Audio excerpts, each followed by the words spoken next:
Dans la vidéo aujourd'hui, je te montre comment un agent IA va devenir l'arme secrète des PME et des entrepreneurs en 2025, puis de quelle manière, en l'intégrant de manière simple, efficace dans ton organisation, ça peut te faire sauver entre 30 à 40 % de ton temps sur des tâches opérationnelles, finances, vente, marketing. Fait que, pour t'expliquer, aujourd'hui dans la vidéo, je vais t'expliquer c'est quoi un agent IA, c'est quoi la différence entre un humain qui accomplit une tâche, fait quelqu'un de ton organisation toi-même versus un agent IA qui va t'aider à accomplir cette tâche-là. Je vais tenter du mieux que je peux de vulgariser comment ça fonctionne de manière claire pour que tu puisses te faire une tête parce qu'on est bouleversé ou bousculé par toute l'information qu'on retrouve sur le web par rapport à ChatGPT, DeepSeek, Anthropic, Claude, et ainsi de suite. Puis je sais très bien que la majorité des entreprises commencent déjà à l'utiliser et l'intégrer dans leur quotidien. Ça amène beaucoup de valeur, mais de quelle manière ça peut amener encore plus de valeur pour l'organisation, puis automatiser des tâches, puis accomplir des tâches de manière plus autonome ou semi-autonome.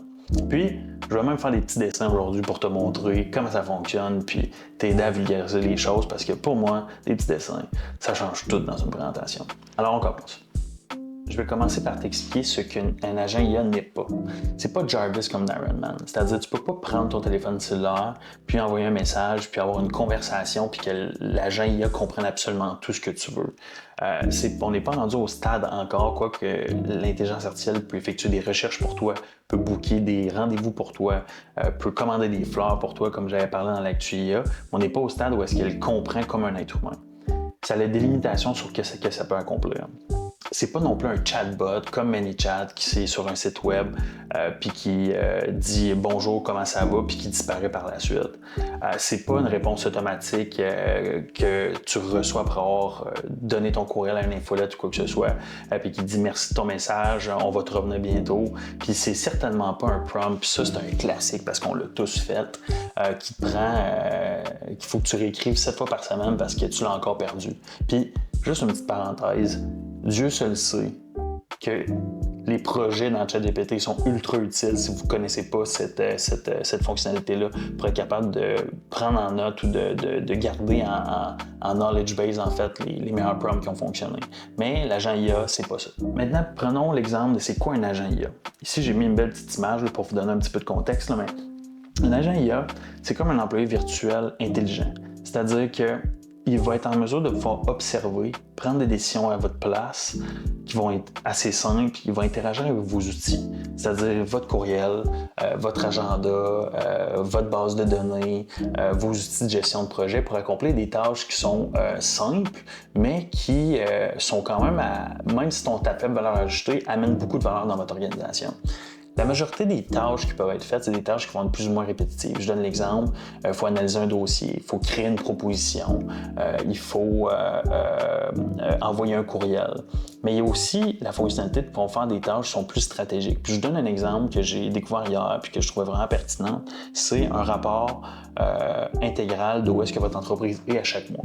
C'est-à-dire un agent IA pourrait arriver et aller dans votre gestionnaire de projet ClickUp, aller dans votre CRM, Pipedrive ou Zoho, quoi que ce soit, se connecter en fait à vos outils de gestion financière, puis vous envoyer à chaque mois un état des indicateurs de performance clés que vous avez besoin de voir, vous en tant que propriétaire d'entreprise, pour être capable de prendre des meilleures décisions. Un agent IA est capable de faire ça.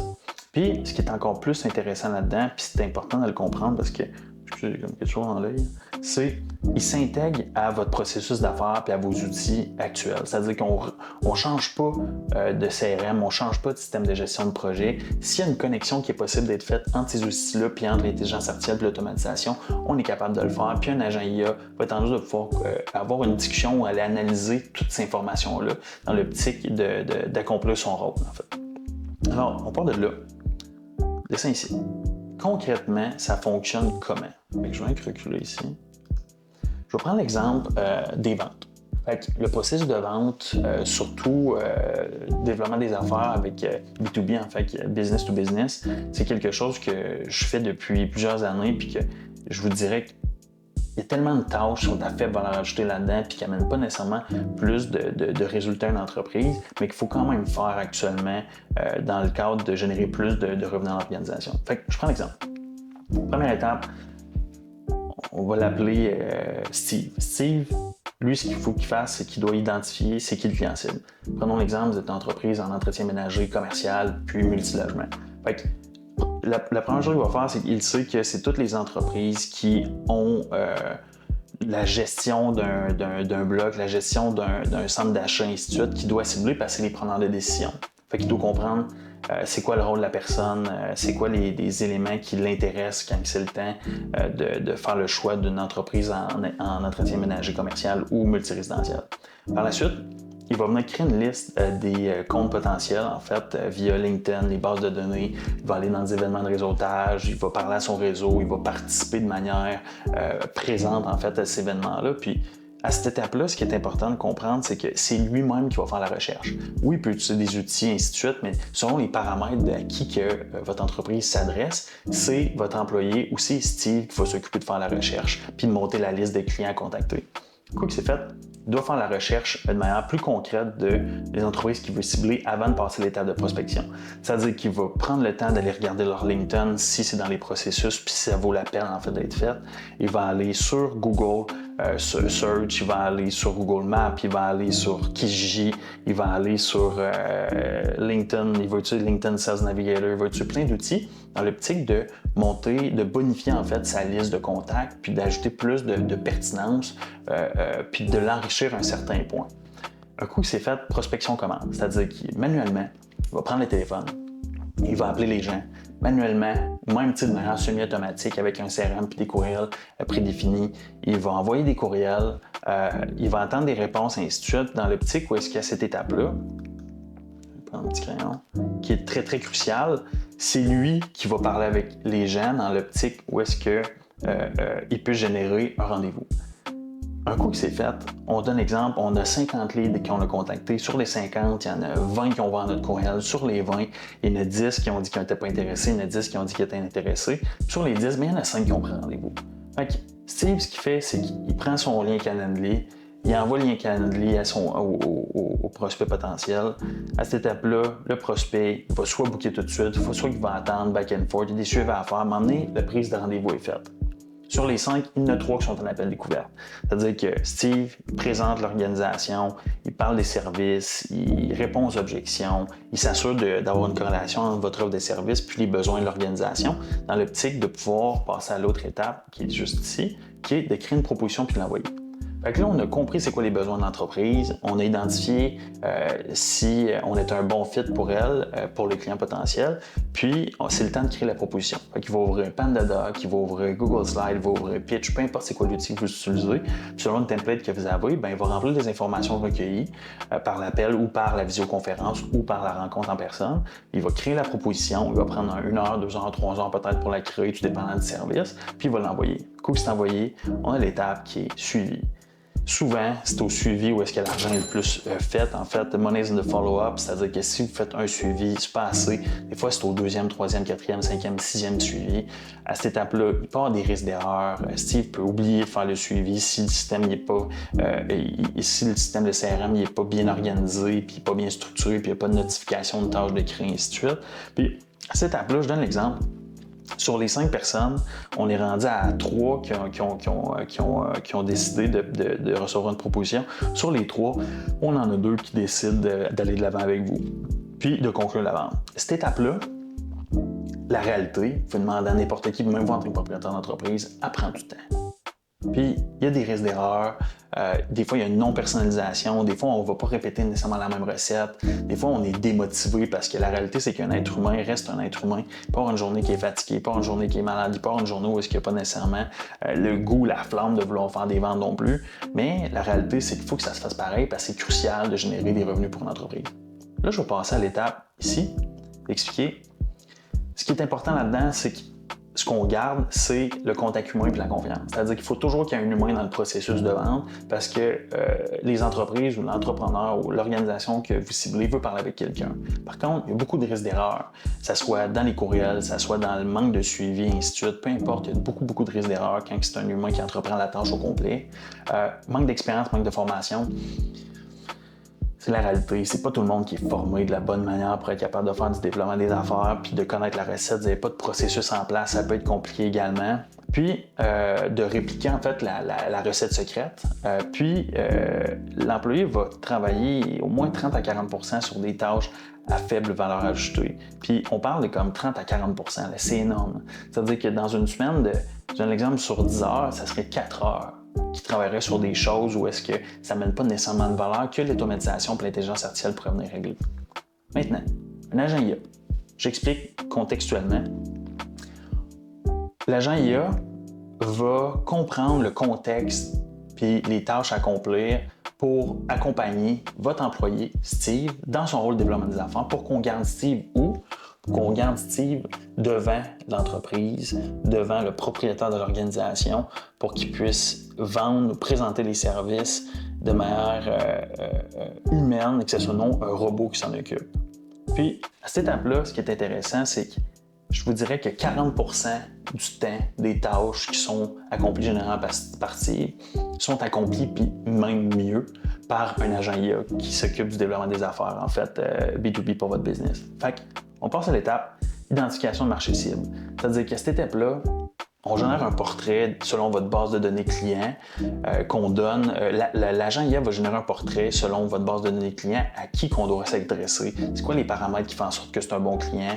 C'est quoi l'industrie? C'est quoi la niche? C'est quoi les besoins en tant que tel? C'est quoi les objections également? Si vous avez vraiment cette information-là, pour être capable de créer un peu comme un persona qui est ultra qualifié pour votre organisation.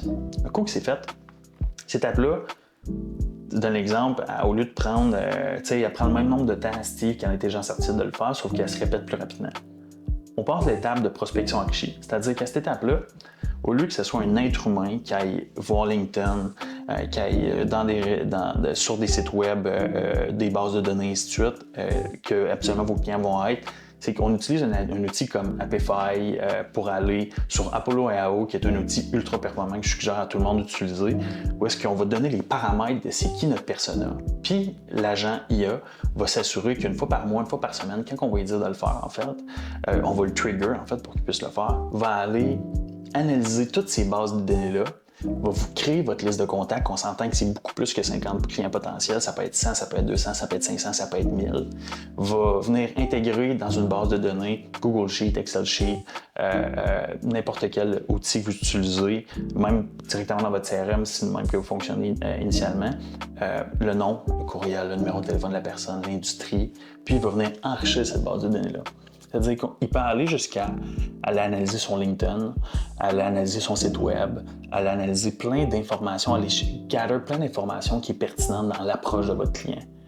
Ça amène beaucoup plus de chances quand ça va être le temps de l'approcher, de faire la prospection par courriel ou par téléphone, tout dépend c'est quoi votre processus, d'avoir un rapport qui est bâti avec la personne parce qu'elle sent que vous êtes intéressé à elle parce que vous la connaissez. L'agent IA s'est occupé de toute cette partie-là qui habituellement pourrait peut-être prendre 5 heures à Steve à faire. Un coup que c'est fait, on a une campagne de contact direct. C'est-à-dire, la campagne de contact direct, c'est selon le meilleur courriel que vous avez, on va le donner à l'agent IA, puis l'agent va s'occuper, selon le prompt qu'on va lui donner, de structurer le courriel, de le personnaliser pour chacun des contacts avec l'information qu'il est allé ramasser. Personnalise le courriel, puis il envoie des messages. Ça peut être multicanaux, ça peut être sur LinkedIn, ça peut être sur Instagram, ça peut être par courriel.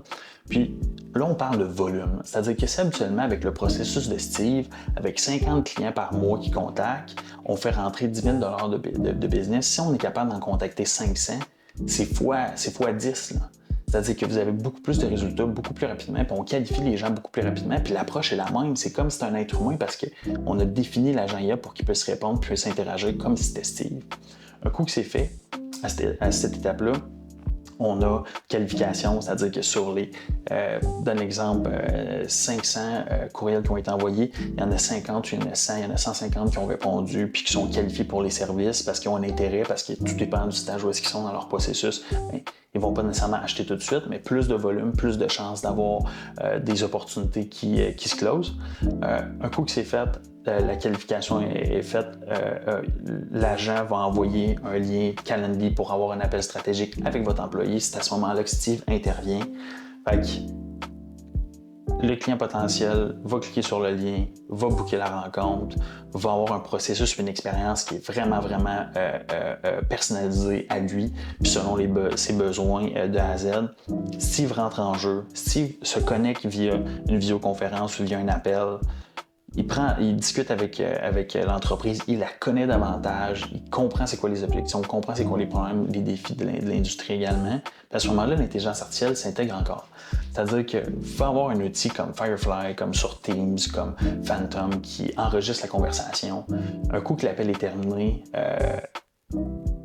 la conversation se transcrit en fait, génère un résumé, extrait même des objections, tout dépendant s'il y en a eu. En fait, généralement, il y en a tout le temps dans l'appel exploratoire pour être capable de comprendre c'est quoi les objections de l'industrie pour mieux performer la prochaine fois. Puis, va ajouter cette conversation-là plus le résumé dans votre CRM, de manière automatique. Pourquoi qu'un être humain devrait le faire? Quand l'automatisation peut aider à le faire, puis quand l'agent IA peut l'accomplir à votre place. Un coup que c'est fait, on est rendu à l'étape où il faut qu'on fasse une proposition selon la rencontre que vous avez eue selon la rencontre que Steve ou l'appel que Steve a eu avec les clients. Une proposition personnalisée selon les besoins, selon la discussion et automatiquement générée dans votre outil comme PandaDoc, comme Google Slide, comme Pitch, peu importe qu'est-ce que vous utilisez. Puis la seule chose que Steve a besoin de faire à cette étape-là, un coup que c'est fait, c'est de venir vérifier que l'information est cohérente avec la discussion qu'il y a eu, puis venir donner quelques personnalisations. Coup que c'est fait, clique sur le bouton « Envoyer ». Le courriel est envoyé au client avec une signature électronique. Il y a peut-être quelques suivis qui sont faits. Même les suivis peuvent être automatisés puis peuvent être réfléchis à comment les faire selon la discussion avec les clients. Puis ça, c'est l'agent IA qui peut le faire encore une fois. Puis, un coup que l'entente est envoyée, le contrat est signé. Quand le contrat est signé, votre système le sait. Le document arrive dans votre boîte courriel, à ce moment-là, on passe à l'étape du onboarding. On passe à l'étape où est-ce que c'est le temps de commencer à entreprendre le projet ou livrer le service. Puis, à se rappeler qu'à ce moment-là, tout le monde est content. C'est-à-dire que votre client est content parce qu'il a une expérience incroyable. Vous êtes content parce que vous avez sauvé du temps. Steve est content parce qu'il est resté dans son rôle qui est le plus pertinent, qui est de faire des ventes. Steve, là, il s'est jamais dit je vais commencer à travailler pour l'organisation puis je vais constamment être en train de faire de la recherche. Je vais constamment être en train d'envoyer des courriels pinceaux. Steve, il est bon à vendre. Mettez-le dans une position où Steve peut vendre et représenter l'organisation. Pour vous donner un peu plus de contexte là-dessus, c'est que ce qui est important quand on développe en fait ou qu'on utilise des solutions d'intelligence artificielle puis d'automatisation, c'est qu'il faut qu'il y ait un ROI positif pour l'organisation. Puis la façon qu'on a un ROI positif, là, c'est selon moi, là, puis selon ce qu'on voit dans l'industrie, c'est 3 éléments. Il faut que ça réponde à un besoin d'affaires critiques. Ces besoins d'affaires critiques-là, généralement, là, sont assez simples. Il faut que ça génère plus de ventes. Il faut que ça réduise les dépenses ou il faut que ça vous livre à vous ou votre employé des tâches à faible valeur ajoutée pour qu'il travaille sur des tâches à forte valeur ajoutée. Contacter un client, discuter avec lui, avoir un appel exploratoire, un appel stratégique, c'est à forte valeur ajoutée. C'est là où est-ce que vous pouvez concentrer puis générer le plus de résultats. Envoyer un courriel, créer une proposition, faire des recherches sur le client cible quand la logique des choses, c'est qu'on est capable de le faire avec l'intelligence artificielle, c'est à faible valeur ajoutée. Ça amène beaucoup de valeur pour l'organisation. Mais c'est à faible valeur ajoutée pour la personne qui le fait. Pourquoi faire des tâches par un humain quand l'intelligence artificielle et l'automatisation peuvent le faire? L'autre élément, c'est qu'on veut arriver puis avoir un résultat qui est tangible. Quand on parle d'automatisation, on parle d'intelligence artificielle, prenons l'exemple de ChatGPT. ChatGPT, on lui demande de transcrire un texte, il nous le transcrit, c'est tangible. On lui demande de nous développer une stratégie, on va dans la recherche approfondie, on dit « fais-moi une recherche sur cette industrie-là, tu es un expert en sciences puis en biochimie, j'ai besoin que tu me fasses une recherche sur X, Y, Z. » Il va te poser quelques questions, puis après, comme 10 minutes de réflexion, il va te fournir un document où c'est tangible. C'est la même chose pour un agent IA. Quand on parle de résultats, un livrable concret, on peut parler, mettons, comme d'un PDF. Là. Ça va bien, ça. C'est magnifique. On dirait que j'ai appris à écrire hier. On peut parler d'un PDF, on peut parler d'une proposition, on peut parler d'un courriel, ainsi de suite. Puis quand on parle de visible au client, ça c'est vous. Peu importe, c'est une notification. c'est un email qui est reçu, c'est une confirmation en fait que le contrat est rentré. C'est tous des éléments où vous êtes capable de le voir. Puis quand on dit tangible, c'est pas nécessairement tangible, palpable dans vos mains comme un crayon. Là. C'est plutôt tangible que vous êtes capable de le voir. Vous êtes capable de voir l'avancement dans le cas-ci du lead qui passe de je suis intéressé à j'ai un appel stratégique, de passer de j'ai un appel stratégique à je veux une proposition. Puis ce qui est important de se rappeler à cette étape-là, en fait, dans tout le processus, là, c'est que l'intelligence artificielle ne va pas remplacer votre équipe, va devenir un outil pour être plus efficace et efficient. Un agent IA, il faut le voir comme un employé digital qui va accomplir des tâches pour vous pendant que vous passez votre temps à travailler sur l'entreprise. Puis, je vais terminer là-dessus. Souvent, puis même moi dans mon parcours, puis encore aujourd'hui, je m'attrape à faire des tâches qui sont à faible valeur ajoutée. Je m'attrape à travailler sur des choses qui ne vont pas nécessairement rapporter à l'organisation. Puis je m'attrape à travailler dans la business et non sur la business. Puis, il faut voir des cas pratiques. Puis je vous invite à mentionner en commentaire s'il n'y a pas des cas pratiques, des questions que vous avez de comment vous pouvez l'implanter dans votre organisation. Mon équipe et moi, on va répondre et on va vous donner quelques pistes. Mais il faut s'assurer quand on fasse une intégration que ça soit réfléchi. Si, je donne un exemple en terminant, c'est de faire des appels ou de répondre au téléphone, puis vous êtes une petite entreprise locale, petite entreprise, une PME de 10, 15, 20 employés, prenez pas un agent IA pour répondre au téléphone. Il y a un contact humain qui est hyper important. Par contre, pour faire un suivi, pour envoyer un document, pour créer une proposition, pour faire un rapport en tant que tel, pourquoi le faire vous-même quand toutes les données, c'est quand même un humain qui irait les chercher comme si c'était un agent IA, comme si c'était une intelligence artificielle, comme si c'était l'automatisation.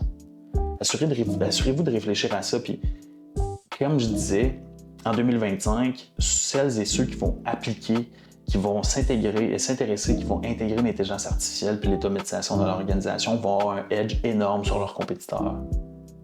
C'est le temps de prendre l'action maintenant pour être en mesure de comprendre, l'intégrer de manière efficace dans votre entreprise, dans vos opérations, puis surtout d'y aller une étape à la fois. Pas besoin d'arriver puis de changer complètement vos processus d'affaires puis de revisiter comment on est capable de tout intégrer l'intelligence artificielle, l'automatisation. Commencez avec un simple processus qui peut vous amener de la valeur, qui va vous sauver 1 heure, peut-être 2 heures par semaine, puis déjà là, vous allez avoir un bon edge jusqu'à la fin de l'année. Alors, sur ce, à plus!